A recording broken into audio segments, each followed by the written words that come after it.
दिल्ली में शिवालयों में भक्तों की उमड़ी भीड़, रंग बिरंगी लाइटों से सजे मंदिर, भव्य तोरण द्वार, गंगा जल लेकर पहुंचे कांवड़ियों ने शिवालयों में किया जलाभिषेक।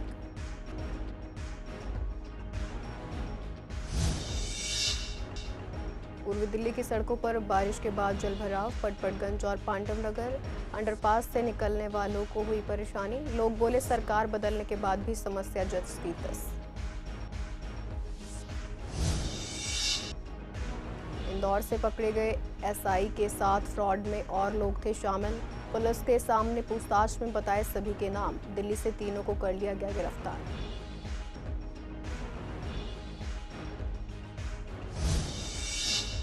डाक सेवा की ऑनलाइन बुकिंग से ग्राहकों को मिलेगी राहत। अब घर बैठे पार्सल बुकिंग और डिलीवरी कर सकेंगे ग्राहक। डाक घर आए ग्राहक बोले अब लाइनों में नहीं करना पड़ेगा इंतजार।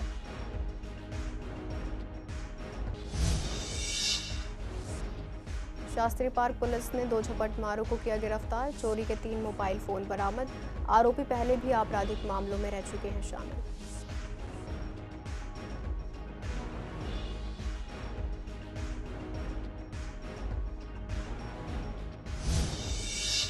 नमस्कार, आप देख रहे हैं सीसीएन डिजिटल। मैं हूं आपके साथ शिवानी तिवारी। स्वागत है आपका हमारे खास कार्यक्रम पूर्वी दिल्ली खास में। बुलेटिन की शुरुआत करते हैं कुछ खास खबरों के साथ।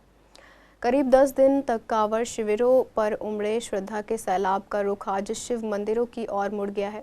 गंगा से लाए पवित्र जल से आज शिव मंदिरों में कांवड़ियों ने श्रद्धा और आस्था के साथ जलाभिषेक किया।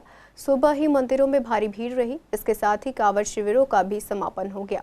महाशिवरात्रि पर प्रीतविहार स्थित प्राचीन शिव गुफा मंदिर में सुबह से ही श्रद्धालु की भारी भीड़ उमड़ी।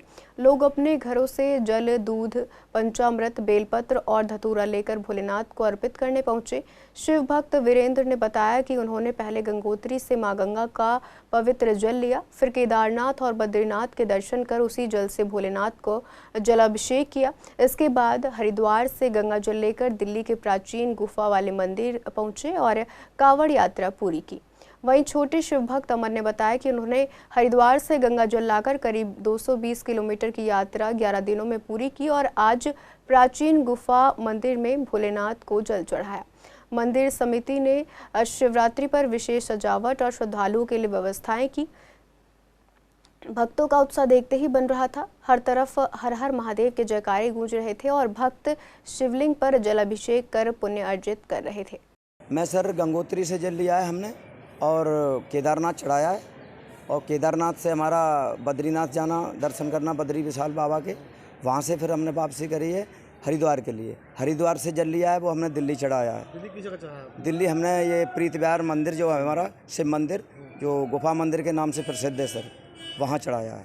प्रभु के चरणों में अपनी हाजिरी लगाने, जल चढ़ाने, और आप देख ही रहे हैं यहाँ पे क्या माहौल है। सब आनंदित हैं पूरी तरह प्रभु का आशीर्वाद प्राप्त करने के लिए। मेरी दीदी और जीजा गए थे, हरिद्वार से आए हैं तो सारे कंवरिया यहाँ पे जल चढ़ा रहे हैं, तो हम भी उनके साथ आए हैं। हरिद्वार से जल लेकर आए। कहाँ चढ़ाया आपका जल? आज शिव मंदिर पे। शिव मंदिर? कौन सी गुफा वाले मंदिर पे? हाँ। कितने दिन लगा आपको यहाँ आने में? 11 दिन। जहां एक तरफ आज सुबह हुई झमाझम बारिश ने मौसम को सुहाना बना दिया, तो वहीं दूसरी तरफ कई इलाकों में जलभराव की समस्या भी खड़ी हो गई। कृष्णानगर, लाल क्वार्टर, गांधीनगर और झील इलाके में एक बार फिर पानी भर गया। लोगों का कहना है कि जब भी बारिश होती है यहां ऐसी ही स्थिति पैदा होती है। पूर्वी दिल्ली के पटपटगंज विधानसभा क्षेत्र में एक बार फिर वही सड़क राजनीति का अखाड़ा बन गई है, जो हर साल बारिश के बाद जलमग्न हो जाती है। बारिश के कारण इस सड़क पर इतना पानी भर गया है कि वाहनों की आवाजाही तक रोकनी पड़ी। आम आदमी पार्टी की सरकार के दौरान मौजूदा विधायक, जो उस वक्त पार्षद थे, इसी सड़क पर नाव चलाते हुए जलभराव की समस्या को दिखाते थे और उसे दूर करने का दावा भी करते थे। आज एक महिला ने वहां नाव चलाई और विधायक रवि नेगी से पूछा कि आप कहां हैं। वहीं निर्माण विहार से पांडव नगर को जोड़ने वाली सड़क पर बने रेलवे अंडरपास में भी पानी भर गया, जिससे लोगों को अपने काम पर निकलने में परेशानी का सामना करना पड़ा। पूर्वी दिल्ली के विश्वास नगर, आनंद विहार, झुग्गी क्षेत्र, भीकम सिंह कॉलोनी और आसपास के इलाकों में हुई तेज बारिश से गलियों और सड़कें जलमग्न हो गई। संवाददाता विवेक पठानिया ने आनंद विहार जेजे कैंप का जायजा लिया तो वहां हर गली में पानी भरा नजर आया। लोग घरों में पानी घुसने के बाद ईंटों से अस्थायी मचान बनाकर बैठे थे ताकि जरूरी सामान और बच्चे पानी से सुरक्षित रह सकें।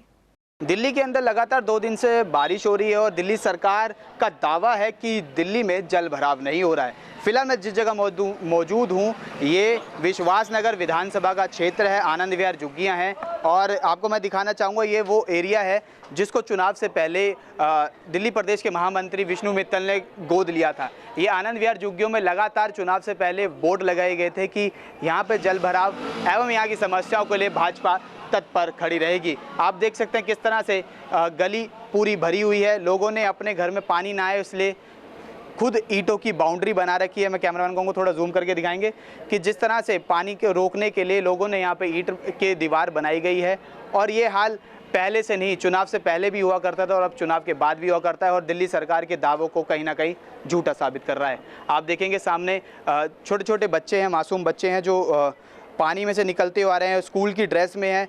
जिस तरह से अपने स्कूलों की अपनी शिक्षा को शिक्षा को करने के लिए स्कूल जाने के लिए वह पानी का संघर्ष करते हुए आप देखेंगे कि पैंट भी ऊपर चढ़ा के निकल रहे हैं कहीं ना कहीं। और ये मानसून का क्षेत्र, मानसून का एरिया, मानसून की बात करें तो डेंगू मलेरिया जैसी महाघातक बीमारियां दिल्ली में पनपने वाली हैं। उसके लिए एमसीडी तैयार है लेकिन एमसीडी को शायद ये नज़ारा देखने को नहीं मिल रहा है कि वो ये समझ चुके हैं कि सरकार उनकी बातों को नहीं सुनेगी। वीडियो जर्नलिस्ट ललित कुमार के साथ विवेक पठानिया, CCN दिल्ली। उत्तर पूर्वी जिले की साइबर थाना पुलिस जिस फरार एसआई अंकुर मलिक और उसकी एसआई प्रेमिका को गिरफ्तार किया है वे वारदात में अकेले शामिल नहीं थे, उनके 3 और साथी भी थे। पता चला है कि इंदौर से पकड़े गए एसआई अधिकारियों के साथ 3 लोग शामिल थे। उनके नाम एसआई अंकुर मलिक ने पूछताछ में बताए थे। पुलिस ने इन तीनों को भी गिरफ्तार कर लिया है। आपको बता दें कि एसआई अंकुर मलिक ने फ्रीज हुए बैंक खातों में से पैसे निकलवाने के अदालती आदेश हासिल कर लिए थे और रकम अपने अकाउंट में ट्रांसफ़र कर ली थी। इसमें उसने अपनी गर्लफ्रेंड एसआई को भी शामिल कर लिया था। बाद में दोनों फरार हो गए और इन दिनों इंदौर में रह रहे थे। पुलिस ने उनके जिन 3 साथियों को पकड़ा है उनके नाम है मोहम्मद इलियास, आरिफ और सादाब। मोहम्मद इलियास चांदबाग का, आरिफ कबीर नगर का और सादाब कदमपुरी का रहने वाला है। पुलिस ने अभी इन तीनों की भूमिका के बारे में नहीं बताया। पुलिस टीम ने इंदौर के एमराल्ड सिटी और बिंदु अस्पताल के सामने एक ठिकाने पर स्थानीय पुलिस के सहयोग से छापा मारा और फरार चल रहे आरोपी पुलिस अधिकारी अंकुर मलिक और उसकी गर्लफ्रेंड एसआई को गिरफ्तार कर लिया। छापे के दौरान मौके से 12 लाख रुपए नगद, 820 ग्राम सोने के बिस्किट और सिक्के, 200 ग्राम सोने की jewellery, 11 smartphone, 1 HP laptop, 3 ATM card और कई दस्तावेज बरामद किए हैं। भारतीय डाक सेवा अब पार्सल की बुकिंग, डिलीवरी और भुगतान जैसी सभी सेवाएं पूरी तरह से ऑनलाइन अपने बल पर देने की तैयारी कर रही है। इसके लिए एडवांस पोस्ट टेक्नोलॉजी 2.1 सॉफ्टवेयर का पायलट प्रोजेक्ट लॉन्च किया गया है। 2012 से डाक सेवा को ऑनलाइन सेवाओं के लिए कई निजी एजेंसियों पर निर्भर रहना पड़ता था, लेकिन अब ये स्थिति बदलने वाली है। नई व्यवस्था के तहत इंटरनेशनल स्टैंडर्ड की सुविधाएं 12 अगस्त से मिलने की उम्मीद है। ऐसे में जब कृष्णनगर के मुख्य डाकघर में काम करवाने आए लोगों से बातचीत की गई तो उन्होंने बताया कि अभी पार्सल बुकिंग और डिलीवरी के लिए डाकघर आना पड़ता है, जिससे 3 से 4 घंटे का समय लगता है और ट्रैकिंग के लिए भी बार बार चक्कर लगाने पड़ते हैं। लोगों का कहना है कि अगर पोस्टमैन द्वारा पार्सल को घर से रिसीव और डिलीवर किया जाए और सारी सेवाएं ऑनलाइन हो जाएं तो ये काफ़ी फ़ायदेमंद होगा। इससे न सिर्फ समय की बचत होगी बल्कि पैसे भी बचेंगे। घर बैठे थोड़ा बहुत कुछ तो इसका हो जाएगा ना, आना नहीं पड़ेगा यहाँ पर। थोड़ा वही है ना कि घर से निकलना पड़ेगा, फिर वो होती है, डिलीवरी वैसे हो जाएगी ऑनलाइन तो आसान हो जाएगा। अभी तो ठीक है, इतनी है नहीं आज तो, बाकी होती है बाकी। ऑनलाइन आधार का तो मैं बता सकता हूँ रिजेक्ट होता है हमेशा, मेरा सर्वर्स नहीं चलते, कुछ बहुत इश्यूज आते हैं। यहाँ पर आना पड़ता है, एक तो फिर वेट करो, उसके बाद टाइम लगता है, कभी कोई लंच पे है, कभी कोई बाहर है, दिन के 2-3 घंटे ख़राब करने पड़ते हैं बेसिकली। फिर आएंगे, डॉक्यूमेंटेशन का काम होगा, फीस भरो, उसके बाद डिलीवर होता है कहीं।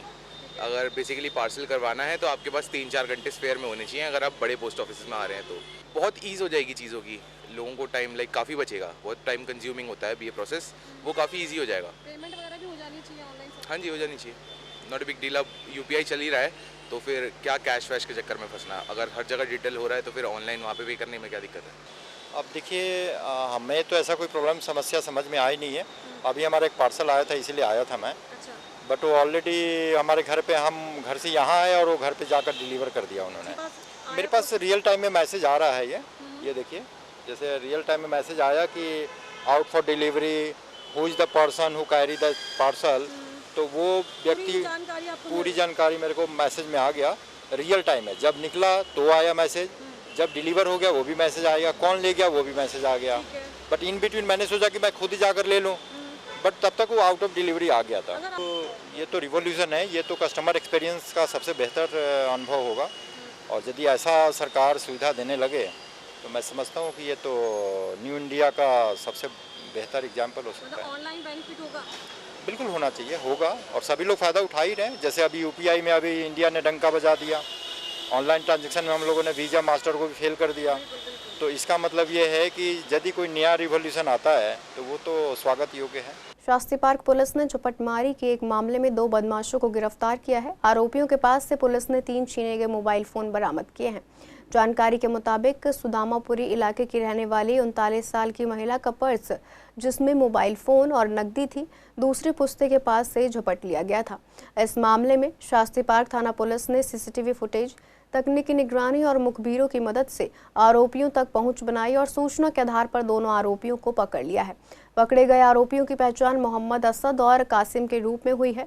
असद शास्त्री पार्क के डीडीए फ्लैट में रहता है, जबकि कासिम बुलंद मस्जिद शास्त्री पार्क का रहने वाला है।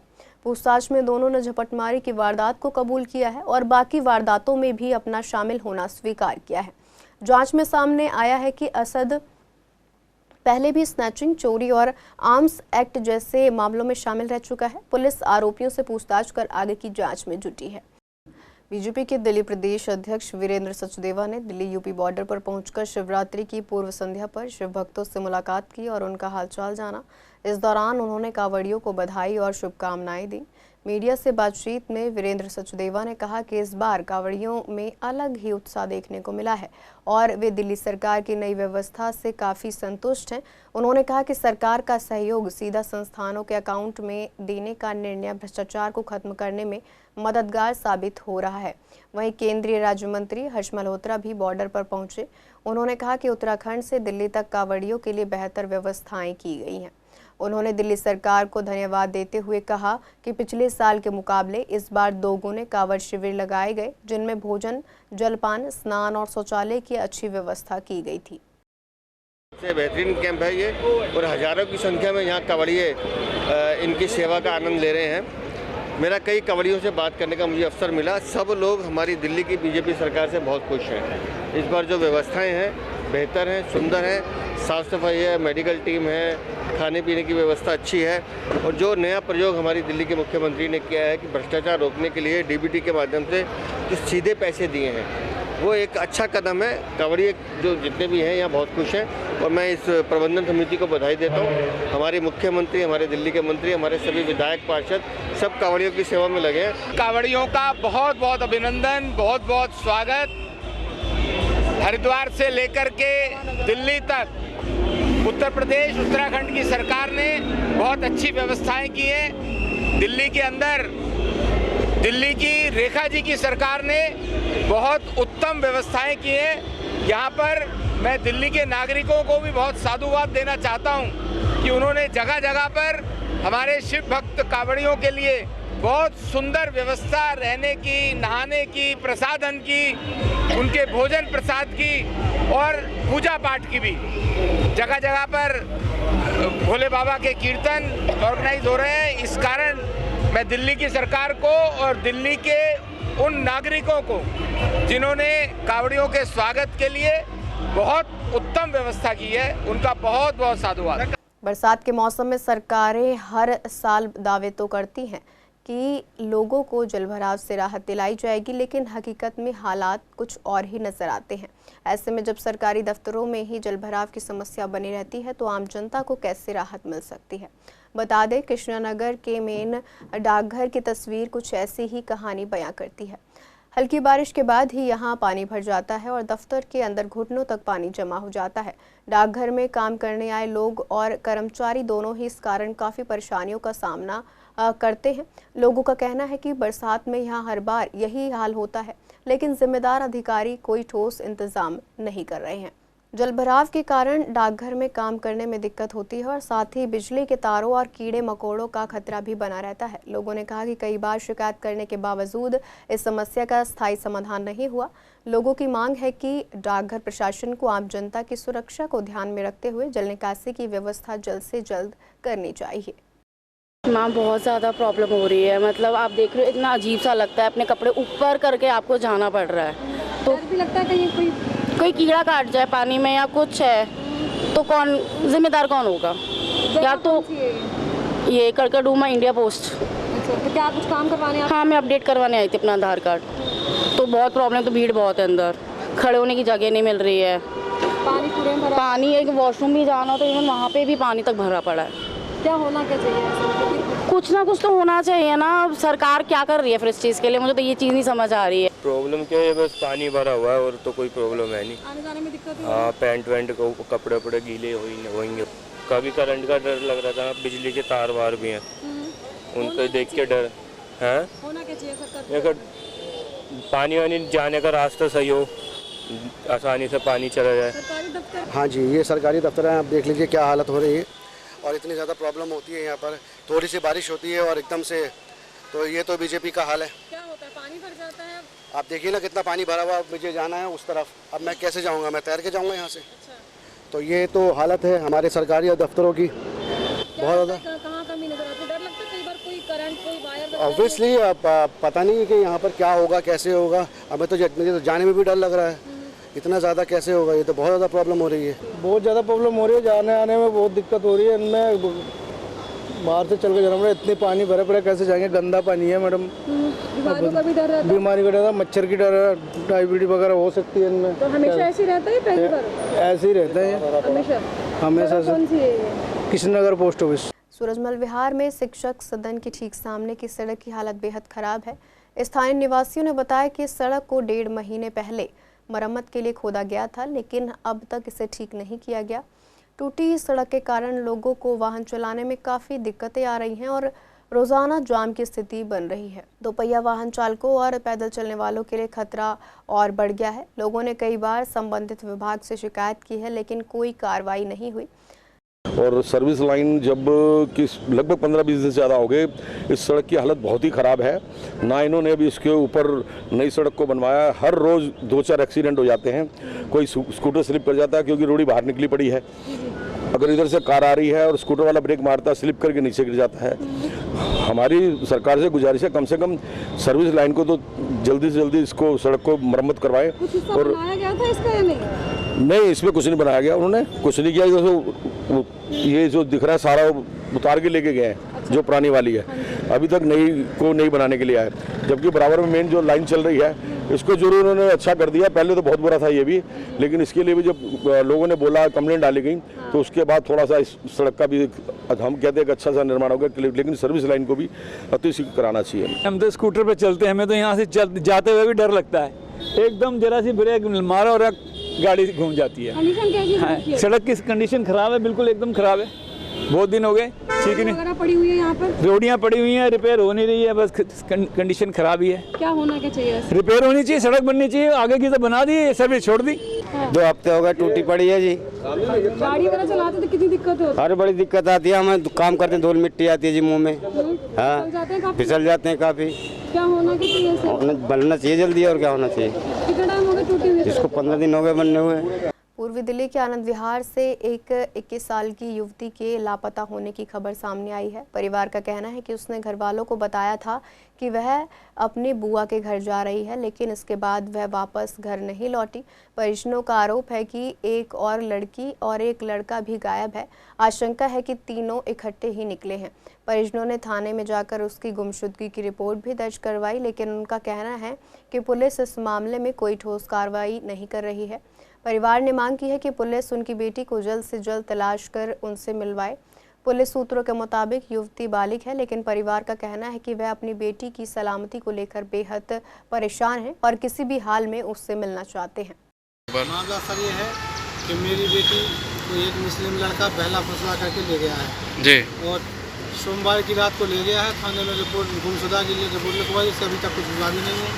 और उसका फ़ोन लगता है, कल मुझे गुमराह किया है लड़के ने कि मैं लड़की को लेके आ रहा हूँ, लड़की को लेके आ रहा हूँ। अभी तक वो ना आया है, ना कोई पुलिस ने अभी तक कुछ कहा। उसका नाम है नेहा, उसकी 21 साल उम्र है।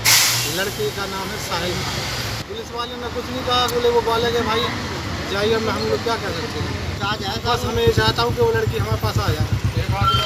से रात को 10:30 बजे हमारे पास में ही बहन रहती है, तो बोली पापा मैं बुआ के यहाँ जा रही हूँ। उनके यहाँ टेलीविज़न लगा तो टेलीविज़न देखने गई थी। अच्छा, हाँ, अब रास्ते में पता नहीं कौन मिल गया, उसको कोई पकड़ के ले गया या क्या हुआ। वो तो साहिल खान नाम करके उसके पास है, पता चला जब। ज्वेलर्स इन दिनों सोने की बढ़ी कीमतों से परेशान है। सोना 1 लाख रुपए तोले के करीब पहुंच चुका है, जिससे खरीदारी भी घट गई है। ऐसे में कृष्णानगर के ज्वेलर्स का कहना है कि सोने के दाम फिर से आसमान छू रहे हैं, जिससे उन्हें काफ़ी दिक्कतों का सामना करना पड़ रहा है। उनका कहना है कि अमेरिका में टैरिफ बढ़ने और डॉलर के मुकाबले रुपए की कमज़ोरी के कारण सोने की कीमतों में तेजी आई है। इसके अलावा कुछ देशों में चल रहे युद्ध भी सोने के दाम को ऊपर धकेल रहे हैं। ज्वेलर्स ने बताया कि महंगाई की वजह से ग्राहक अब पहले से कम सोना खरीदने आ रहे हैं। उनका कहना है कि अगर हालात ऐसे ही बने रहे तो मार्केट पर असर और ज़्यादा पड़ेगा। हालांकि उम्मीद जताई जा रही है कि सितंबर तक कीमतों में कुछ गिरावट आ सकती है, लेकिन जब तक अंतर्राष्ट्रीय हालात सामान्य नहीं होते तब तक सोने के दाम में राहत मिलना मुश्किल है। ये एक डिमांड की वजह से गोल्ड नहीं बढ़ रहा, ये एक फंडामेंटल जो इंटरनेशनल में मीडिया में जो ट्रम्प का जो स्टेटमेंट चल रही है, फेड की मीटिंग चल रही है, उसकी वजह से गोल्ड में ये अप डाउन चल रही है। जैसे कल ट्यूसडे को भी फेड की मीटिंग हुई, वो 50 पैसे पॉइंट घटाने के पक्ष में है। उसकी वजह से उस सेंटीमेंट को देखते हुए गोल्ड में तेजी आ गई है। जब तक ये टैरिफ वार की चलती रहेगी, देश का, चाइना का, इंडिया का जो कन्फर्म बिल्कुल सिनेरियो सही नहीं हो जाता, तब इस माहौल में आपको गोल्ड में इतनी फ्लक्चुएशन मिलती रहेगी। इस टाइम ग्राहक नहीं है बाज़ार में जिस तरह होना चाहिए। अब आगे आने वाले वक्त में सीज़न आने वाला है अगले महीने, उसको देखते हुए दुकानदार तैयारी करते हुए डर रहे हैं।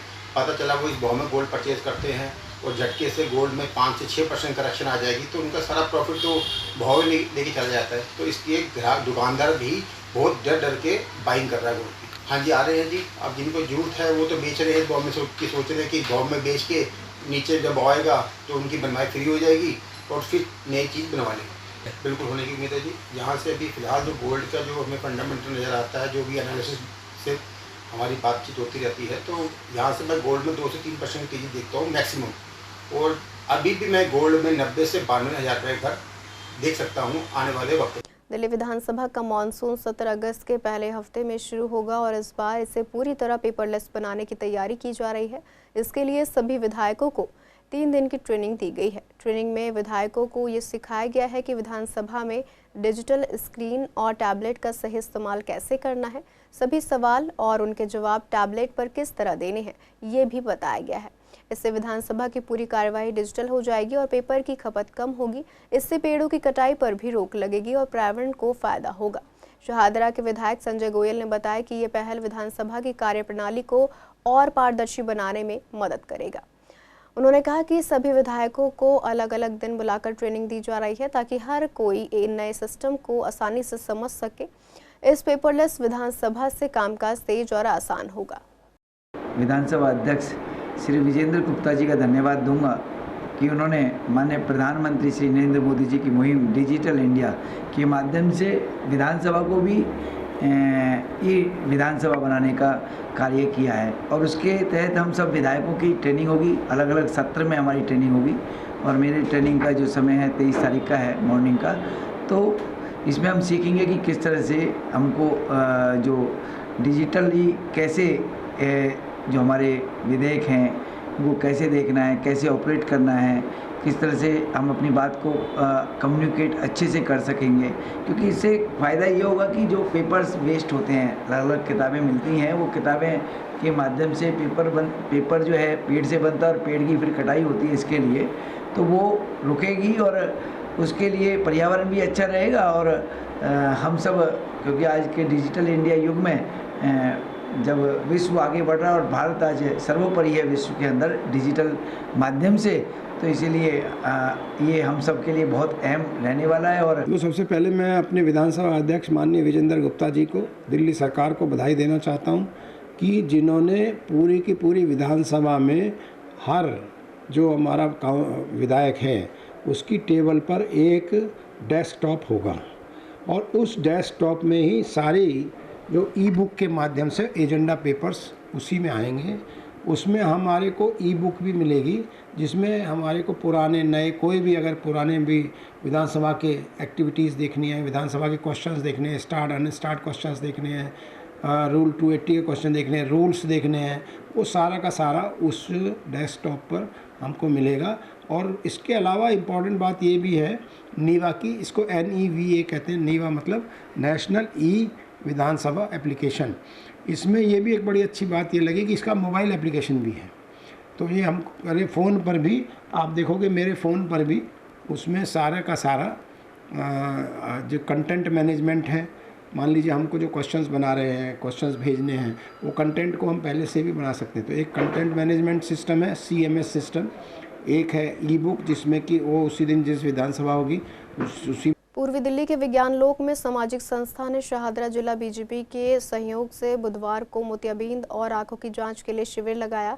इस शिविर में बड़ी संख्या में लोगों ने अपनी आंखों की जांच करवाई। इस दौरान डॉक्टरों ने बताया कि मोतियाबिंद 2 प्रकार के होते हैं और दोनों का इलाज सर्जरी से ही संभव है।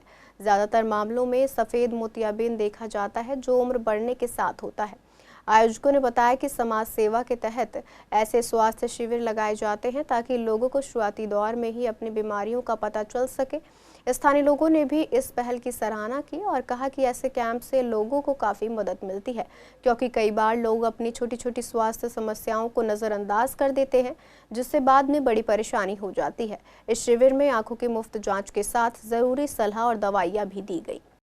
देखिए, मोतियाबिंद 2 प्रकार का होता है, एक सफ़ेद मोतिया होता है और एक काला मोतिया होता है। अक्सर जो एज के साथ पाया जाता है वो सफ़ेद मोतिया होता है। सफ़ेद मोतिया में क्या होता है, जो अपना लेंस है, आँखों में 3-4 चीज़ें हैं इंपॉर्टेंट, जो सबसे दूसरी लेयर आती है वो लेंस की आती है, तो वो जो है वो सफ़ेद होने लगता है। अक्सर ये उम्र के साथ होता है। देखिए, यहाँ पे फ़िलहाल आस-पास के पेशेंट्स आ रहे हैं और पेशेंट्स अवेयर हैं इस चीज़ को लेके कि उनको मोतियाबिंद हो सकता है। वो डरे हुए भी हैं, बट डरने की कोई बात नहीं है। मोतियाबिंद बहुत ईजीली ट्रीट हुआ जाता है। मेडिकल लाइन ऑफ ट्रीटमेंट नहीं है इसका, सर्जरी ही इकलौता ट्रीटमेंट है। कई बार ऐसा होता है कि मोतियाबिंद 1 महीने पहले जितना था उसी स्टेज पे रहता है, तो उसे काटने की ज़रूरत नहीं पड़ती है। मगर कई बार ऐसा होता है कि 3-4 महीने में वो बढ़ जाता है, तो अक्सर उसके ऑपरेशन की ज़रूरत पड़ती है। हम BP शुगर जितना सूटेबल होता है ऑपरेशन के लिए उतना हम लेते हैं। अगर उससे ज़्यादा है तो हम उसको नहीं लेते, उस पेशेंट को लेते हैं, क्योंकि और ज़्यादा सीवियर कंडीशन हो सकती है। अगर हम ऑपरेशन कर रहे हैं, BP शुगर ज़्यादा है पेशेंट का, तो पेशेंट को और दिक्कतें हो सकती हैं। ऑपरेशन के टाइम BP शुगर का बिल्कुल मेंटेन करना जरूरी है। हाँ बिल्कुल, क्योंकि BP शुगर ऑपरेशन बात है, ऑपरेशन हो रहा है और BP शुगर अगर ज़्यादा है तो। कैंपों की गिनती तो कभी करी नहीं, सेवा कार्य की गिनती करनी भी नहीं चाहिए। तो अपना काम तो सुबह 5 बजे से सेवा कार्य शुरू हो जाते हैं। आई कैंप लगाना, योगा कैंप और बच्चों की सेवा करना, इसमें जो आनंद आता है इसका कोई लिमिट नहीं है। और कैंप हम कई लगा चुके हैं, सर्जरी फ्री करते हैं। अभी तक 40 लोग हुए हैं बरसात के बावजूद, और संख्या बढ़ने की उम्मीद है। अभी और लोग आ रहे हैं, फ़ोन आ रहे हैं लोगों के। सेल डिजीज़ हैं, वो हम जब अपनी रूटीन में काम करते हैं तो पता ही नहीं चलता कि कब हो जाती हैं। तो ऐसी तरह के किसी कैंप में हम आते हैं तो हम एक तरह से हमें अलर्ट मिल जाता है अगर कोई समस्या निकल जाती है। फिलहाल के लिए पूर्वी दिल्ली खास में इतना ही। ऐसी तमाम अपडेट्स के लिए बने रहिए CCN डिजिटल के साथ।